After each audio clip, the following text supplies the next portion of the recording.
কার্তিক মাসে তুলসীর এই 3টি টোটকা অবশ্যই পালন করুন, তুষ্ট হবেন ভগবান বিষ্ণু।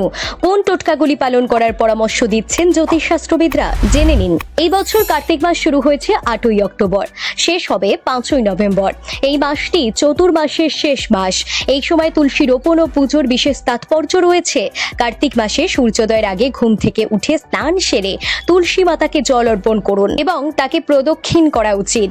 এই সময় ওম নমো ভগবতে বাসুদেবায় নমঃ এই মন্ত্রটি জপ করুন। বিশ্বাস করা হয় যে এটি করলে দেবী লক্ষ্মী এবং ভগবান বিষ্ণুর কৃপায় সুখ সমৃদ্ধি ভরে ওঠে সংসারে। এই মাসে সকাল ও সন্ধ্যায় তুলসী গাছের সামনে ঘি বা তেলের প্রদীপ জ্বালানো উচিত। বিশ্বাস করা হয় যে এটি করলে দেবী লক্ষ্মী ঘরে স্থায়ীভাবে বসবাস করে। কার্তিক মাসে তুলসীর মালা পরা খুবই ভালো। বিশ্বাস অনুযায়ী তুলসীর মালা পরলে নেতিবাচক শক্তি দূর হয় এবং মনে শান্তি আসে। যদিও উপরিউক্ত সকল তথ্যই জ্যোতিষশাস্ত্রের উপর ভিত্তি করে বলা হয়েছে, এগুলি আপনাকে কোনোভাবে মেনে চলতে বাধ্য করে না আমাদের চ্যানেল।